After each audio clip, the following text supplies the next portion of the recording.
Good morning. আজকে 13ই October আর আমরা রয়েছি ত্রিচিতে আমাদের হোটেল জেবি রেসিডেন্সিতে। এখন ঘড়িতে বাজে সকাল 8টা। এখানে কমপ্লিমেন্টারি ব্রেকফাস্ট আছে, সেটা খেয়ে আমরা এখান থেকে বেরিয়ে যাব মদুরাইতে মীনাক্ষী মন্দির দেখব, আর তারপরে ওখান থেকে চলে যাব রামেশ্বরম। আজকে আমরা রাত্রে থাকবো রামেশ্বরমে। ইনফ্যাক্ট আমরা দুদিন রামেশ্বরম থাকবো, আজকে এবং কালকে। আর এই ছিল কালকে আমাদের নাইট স্টের জন্য হোটেল জেবি রেসিডেন্সি। একদম সামনে হাইওয়ে ঠিক ধারেই এই হোটেল, আর এখানে এরকম বিশাল পার্কিংয়ের ব্যবস্থা রয়েছে। চলে এলাম আমাদের হোটেলের কমপ্লিমেন্টারি ব্রেকফাস্টটা করে নিতে। এখানে ব্রেকফাস্টে অনেক কিছু আছে, ইডলি আছে, উত্তাপাম আছে, এখানে বড়া আছে, এখানে পোঙ্গল, সাম্বার, এখানে দুরকম চাটনি আছে, এখানে রাইস পুট্টু, আর এখানে সুইট। সাথে আরও আছে চা আর কফি। পেট ভরে ভীষণ ভালো ব্রেকফাস্ট করলাম। খাবারের টেস্ট ছিল দুর্দান্ত। আমাদের আজকে ব্রেকফাস্টটা দুর্দান্ত হলো। এতদিন ধরে ব্রেকফাস্ট রাস্তায় করছিলাম, ঠিকঠাক টাইমে হচ্ছিল না। আজকে ভর পেট খেয়ে আমরা এখন বেরোচ্ছি টুয়ার্ডস মাদুরাই। আর এখানে আমাদের কালকে রাতের খাবারের বিল হলো 740 রুপিস। আর ব্রেকফাস্টের ব্যাপারে বলে দিই, অসাধারণ কোয়ালিটির ব্রেকফাস্ট, অসাধারণ। এখন বাজে 8:40 আর আমরা ত্রিচির থেকে বেরিয়ে পড়লাম মদুরাইয়ের উদ্দেশ্যে। এখান থেকে মদুরাইয়ের ডিস্টেন্স হচ্ছে 133 কিলোমিটার। সময় লাগবে 2 ঘন্টা 4 মিনিট। আর এখান থেকে যদি আমরা মদুরাই না গিয়ে ডাইরেক্ট রামেশ্বরম যেতাম, তার রাস্তাটা নিচে বাঁদিকে বেঁকে গেল।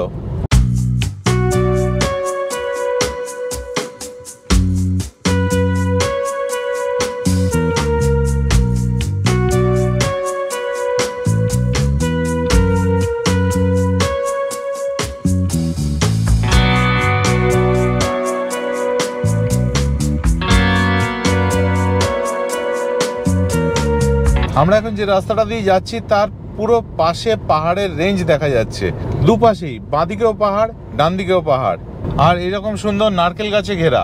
কি অদ্ভুত সুন্দর!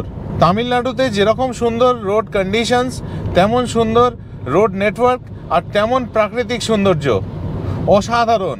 এখানে গাড়ি চালানোর অভিজ্ঞতাটা পুরোপুরি আলাদা, সারা জীবন মনে থাকার মতো অভিজ্ঞতা হচ্ছে এখন।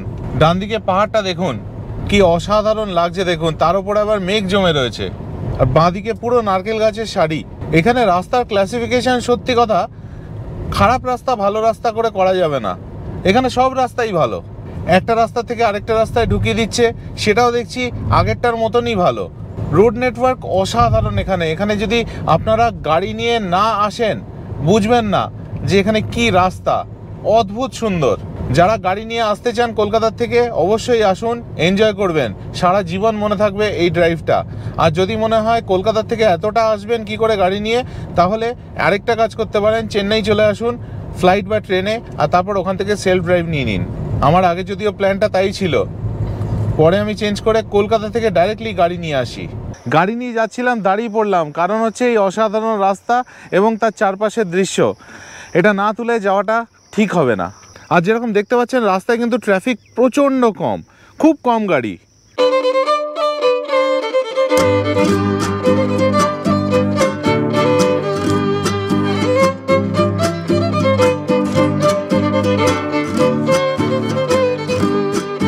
মন ভরে বেশ কিছু ছবি তোলার পর আবার আমাদের চলা শুরু।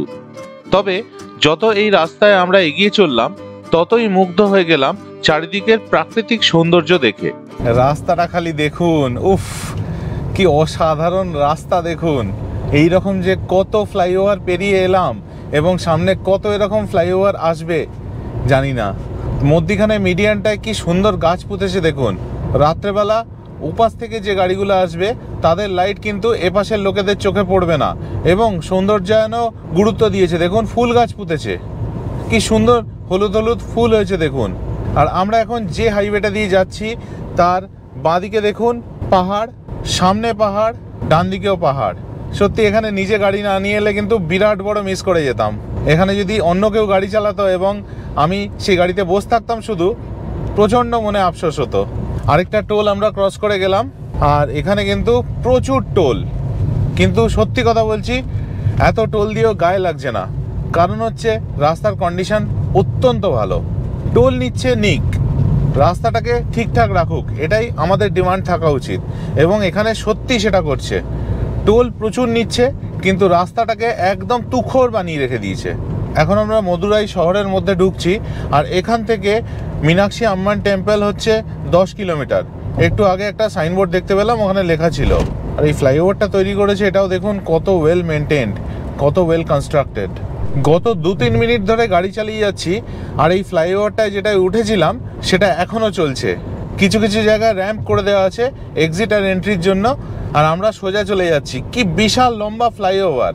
এখনও কত দূরে নামবো সেটা কিন্তু জানি না, কারণ এখনও সোজা যত দূর চোখ যাচ্ছে দেখতে পাচ্ছি ফ্লাইওভার সোজা ওপর দিয়ে চলছে। আমরা এই ফ্লাইওভার থেকে নামলাম, আর এখান থেকে মীনাক্ষী আম্মান টেম্পল 3 কিলোমিটার। মীনাক্ষী আম্মান টেম্পলের জাস্ট একটু আগে আছি আমরা কার পার্কিংয়ের দিকে যাব। সাংঘাতিক জ্যাম এখানে। একজন ভদ্রলোককে জিজ্ঞেস করলাম, অটো চালাচ্ছিলেন, উনি যেভাবে গাইড করলেন না, মানে সত্যি এত হেল্পফুল লোকজন, কি বলবো। ভীষণ ভিড় এখানে। তো এদিক ওদিক দিয়ে ঘুরে আমরা ফাইনালি এসে পৌঁছেছি কার পার্কিংয়ের সামনে। এখানে আন্ডারগ্রাউন্ড কার পার্কিং আছে, লাইনে দাঁড়িয়ে রয়েছি। ওপরে এই ট্যুরিস্ট বাসগুলো রয়েছে পার্কড, আর এই আমরা লাইনে দাঁড়িয়ে রয়েছি। এই বাঁদিকে নিচে নেমে যেতে হবে আন্ডারগ্রাউন্ড কার পার্কিংয়ে। তবে একটা প্রবলেম আছে, এখন বাজে 11:15, আর 12:30টায় মন্দির বন্ধ হয়ে যাবে, তারপর আবার খুলবে বিকেলবেলায়। তো আশা করি আমরা ঠিকঠাক টাইমে মন্দিরে ঢুকে যেতে পারবো, কারণ এখান থেকে আবার আমাদের রামেশ্বরম যেতে হবে। তো যদি মন্দির বন্ধ হয়ে যাওয়ার আগে আমরা দর্শন করে নিতে পারি, খুব ভালো হয় সেটা। এবার আমাদের টার্ন এলো আন্ডারগ্রাউন্ড পার্কিংয়ে প্রবেশ করার। আমরা নিচের দিকে নেমে গেলাম। বিশাল এই পার্কিং, আর প্রচুর গাড়ি রাখার জায়গা আছে। একটা ভালো জায়গা দেখে আমাদের গাড়িটা রেখে দিয়ে আমরা আবার পার্কিং থেকে বেরিয়ে এলাম। পার্কিংয়ে গাড়ি রেখে এখন কিছুটা হেঁটে আমাদের মীনাক্ষী আম্মান টেম্পলে যেতে হবে। এই আমরা গলির মধ্যে দিয়ে হেঁটে যাচ্ছি। মন্দিরের যে চারপাশের রাস্তাটা, সেটা কিন্তু হাঁটার রাস্তা। এখানে ডাইরেক্টলি কোনো গাড়ি আসবে না, আপনাদের গাড়ি ওই পার্কিংয়ে রেখে তারপরে খানিকটা হেঁটে এইখানে আসতে হবে। এবার আমরা এসে পৌঁছলাম মীনাক্ষী আম্মান টেম্পলের গেটের ঠিক সামনে। মীনাক্ষী আম্মান টেম্পল থেকে আমরা বেরিয়ে এলাম। আমাদের সময় লাগলো দর্শন করতে 2 ঘন্টা। এখানে টিকিট আছে, ফ্রি দর্শন তো আছেই, তাছাড়াও টিকিট আছে 50 টাকা, 100 টাকা আর 500 টাকা। আমরা 100 টাকার টিকিট নিলাম। 3 জনের টিকিট লাগলো, টিনের লাগলো না, আমাদের 3 জনের মোট 300 টাকা লাগলো। এখানে ঢোকার ব্যাপারে আপনাদের বলে দিই, জুতো রেখে আপনাদের ঢুকতে হবে। জুতো রাখার জন্য কোনো চার্জ নেয় না, ফ্রি। আর এখানে আপনাদের মোবাইল রেখে ঢুকতে হবে। আমাদের মোবাইল রাখার জন্য নিল 15 টাকা, পার পিস নয়, মোবাইল একসাথে 3টে রাখলাম আমরা, 15 টাকা নিল। আর ক্যামেরা, ল্যাপটপ এইসব যদি থাকে সেগুলো আপনারা রেখে ঢুকতে পারেন, তার জন্য জায়গা করা আছে, 20 টাকা নেবে। এখন আমরা মাদুরাই থেকে বেরিয়ে পড়েছি আর যাচ্ছি রামেশ্বরম। এখান থেকে ডিস্টেন্স হচ্ছে 174 কিলোমিটার, সময় লাগবে 3 ঘন্টার মতো। এতক্ষণ কোনো ভিডিও করতে পারেনি, কারণ প্রচণ্ড কনজেস্টেড মদুরাইয়ের রাস্তাগুলো, স্পেশালি মন্দিরের আশেপাশে। তো এখানে গাড়ি চালানোটা একটা মানে চ্যালেঞ্জিং জিনিস ছিল, ওই জন্যে কোনো ভিডিও করতে পারিনি। এবার আপনাদের পার্কিংয়ের তথ্যটা দিয়ে দিই। ওখানে আমাদের পার্কিংয়ের খরচা লাগলো 60 টাকা। 3 থেকে 4 ঘন্টার মতো আমাদের গাড়িটা ওখানে দাঁড় করানো ছিল, তার জন্য 60 টাকা। এরকম বিভিন্ন রেটস আছে, মানে 3 ঘন্টা অবধি বোধহয় 40 টাকা, তারপর 60 টাকা, তারপরে 80 টাকা বোধহয়, এরকম বিভিন্ন রেটস আছে। সেই রেটগুলো ওখানে লেখা রয়েছে। তো যতক্ষণ গাড়ি থাকবে ততক্ষণ সেই অনুযায়ী ওরা চার্জটা নেবে। আর এই আমরা উঠে গেছি হাইওয়েতে, অসাধারণ হাইওয়ে। এখন আর কোনো ট্রাফিকের ঝামেলা নেই, কিছু নেই, বেরিয়ে যাচ্ছি আমরা। আর আজকে সত্যি একটু টেনশনে ছিলাম যে যদি মন্দির বন্ধ হয়ে যায় মন্দির দর্শন হবে কি না। অসাধারণভাবে দর্শন করেছি আমরা। 100 টাকার টিকিটে দর্শন করেছি, যেটা আগেই বলেছিলাম আপনাদের। আর ওই টিকিটে আমরা আম্মান দর্শন এবং স্বামী দর্শন দুটোই করেছি। মীনাক্ষী আম্মান টেম্পলে আমাদের অসাধারণ লাগলো। এতদিন যে ইতিহাসের বইতে এই মন্দিরের ব্যাপারে পড়েছি, আজকে সামনে দেখে অসাধারণ লাগলো। আর কি কারুকার্য ভেতরে, কি অসাধারণ শিল্পকলা, কি স্ট্রাকচারাল বিউটি, কি আর্কিটেকচার, অদ্ভুত সুন্দর লাগলো। আর আপনারা যখন এখানে আসবেন অবশ্যই সময় নিয়ে আসবেন এবং এই মীনাক্ষী আম্মান মন্দির দর্শন করে যাবেন। ভেতরে যেহেতু ফটোগ্রাফি অ্যালাউড নয়, সব কিছু জমা রেখে যেতে হলো, তো ওই জন্যে আপনাদের কিচ্ছুই দেখাতে পারলাম না। জাস্ট বাইরে থেকে একটাই ছবি তুলতে পেরেছি, ওটাই দেখালাম। মন্দিরের একদম, মন্দির প্রাঙ্গণের একদম বাইরে থেকে ছবি তুলতে পেরেছি ওটাই দেখালাম। ভেতরে শুধু আপনাকে মানি ব্যাগ নিয়ে যেতে দেবে আর পানীয় জল নিয়ে যেতে দেবে, আর কিচ্ছু কিন্তু ভেতরে অ্যালাউড নয়। আর এই রাস্তা সোজা চলে যাচ্ছে রামেশ্বরম হয়ে ধনুষকোটি। আজকে আমরা যদিও ধনুষকোটি যাব না, আজকে রামেশ্বরম যেতে যেতে বিকেল হয়ে যাবে। আর ধনুষকোটি মোস্ট প্রবাবলি 5টা অবধি খোলা থাকে, তারপরে ধনুষকোটিতে কাউকে থাকতে দেয় না। তো আমরা কালকে ধনুষকোটি যাব এবং রামেশ্বরম ঘুরে দেখব। আর আপনাদের এই ভিডিওটা কীরকম লাগছে প্লিজ আমাকে কমেন্টের মাধ্যমে জানাবেন। আর যদি আপনাদের কোনো কোয়েশ্চেন্স থাকে সেটাও প্লিজ আমাকে কমেন্ট করে জানাবেন।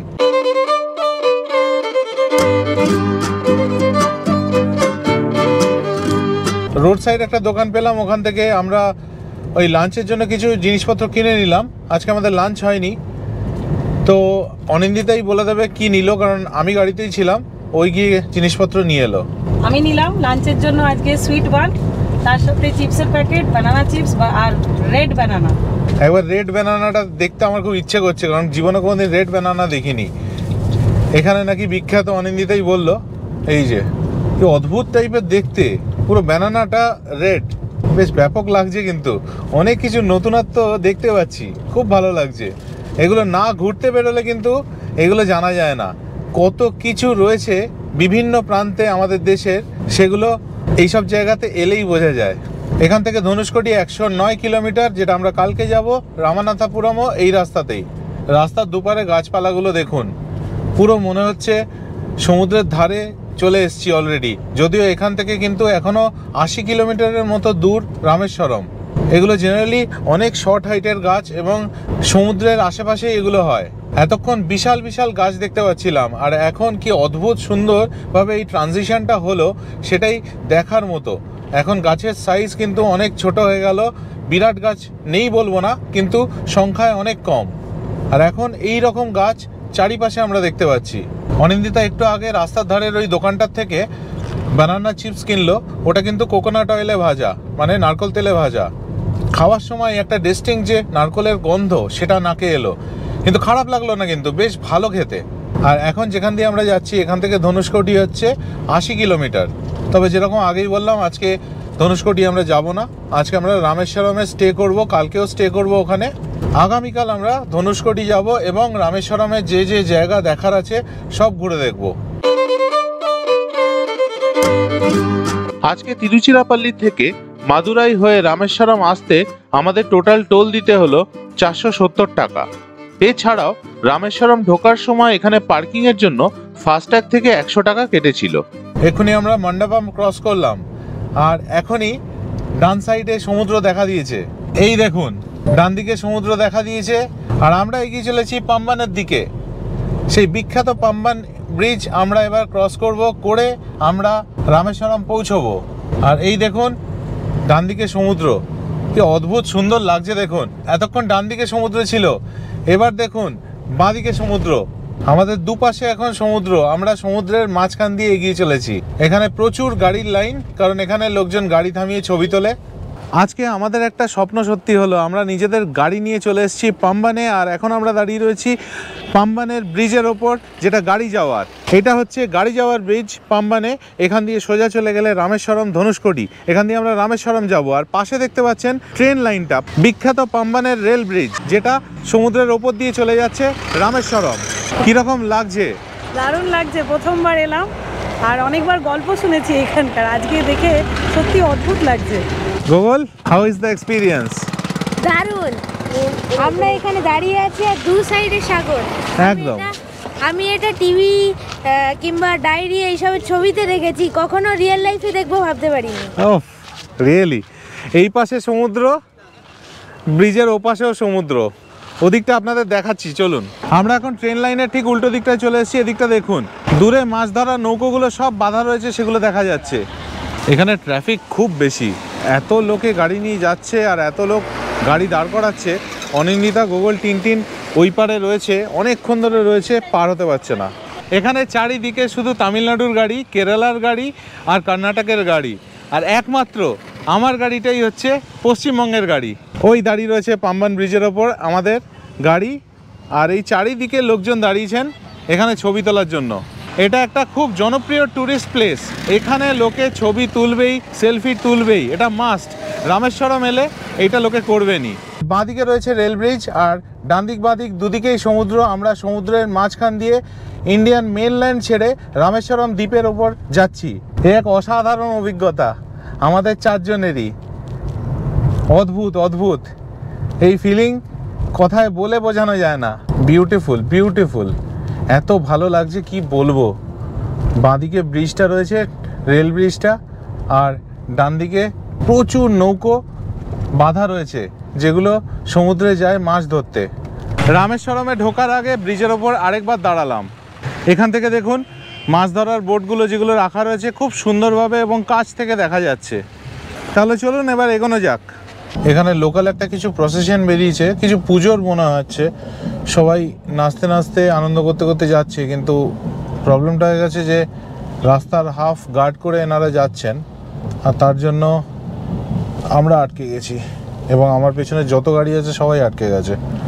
রামেশ্বরমে আজকে আমরা রয়েছি হোটেল সূর্যা প্যালেসে, আর আমরা আমাদের রুমে চলে এসেছি। আগে রুমটা আপনাদের দেখিয়ে দিই। আর এদের কিন্তু ঠিক পাশেই পার্কিংও আছে, সেখানে আমি আমার গাড়ি রেখেছি। এটা হচ্ছে দরজা, দরজা দিয়ে ঢুকে এইরকম একটা সোফা, সামনে টেবিল, এরকম একটা পার্টিশন মতো করা আছে, হাফ পার্টিশন। আর তারপরেই এইটা হচ্ছে বেড, দুপাশে দুটো সাইড টেবিল রয়েছে, ওপরে পাখা রয়েছে, সুন্দর ডেকর। এখানে এসি রয়েছে, টিভি রয়েছে, নিচে র্যাক রয়েছে, আর যথেষ্ট পরিমাণে লাইট রয়েছে এবং চার্জিং পয়েন্টস রয়েছে, যেটা আমার জন্য ভীষণ দরকার। আর এটা হচ্ছে বাথরুম, ছোটোর ওপর খুব পরিষ্কার পরিচ্ছন্ন বাথরুম। ওখানে কমোড, বেসিন, আর এইখানটায় স্নানের জায়গা। ওই পাশটায় একটা ওয়ার্ডরোব রয়েছে। রামেশ্বরমে আমরা দুদিন থাকবো, আজকে এবং কালকে দুদিনই এই হোটেল সূর্যা এম্পায়ারে থাকবো। এই রুমটা দুদিনের জন্য আমাদের পড়েছে 4,490 টাকা। আজকের গল্প এই পর্যন্তই। এর পরের দিন আমরা সকালে উঠে আমাদের হোটেল থেকে বেরিয়ে রামেশ্বরম থেকে যাই ধনুষকোটি। ধনুষকোটি যাওয়ার রাস্তাটা অসাধারণ। এখানে নিজেদের গাড়ি নিয়ে আসা আমাদের একটা স্বপ্ন ছিল, আর এই রাস্তাটাও একটা স্বপ্নের চেয়ে কিছু কম ছিল না। প্রথমে মুষলধারে বৃষ্টি হচ্ছিল, পরে অবশ্য বৃষ্টি থেমে যায়, আর এই ধনুষকোটির সৌন্দর্য আমরা খুব ভালোভাবে উপভোগ করি। আর এই সব নিয়ে আসবো আমি আমার পরের পর্বে, তাই দেখতে থাকুন আমার চ্যানেল। আর ভিডিওটা ভালো লাগলে আমার YouTube channel travel with tags subscribe করার অনুরোধ রইল। ভালো থাকবেন।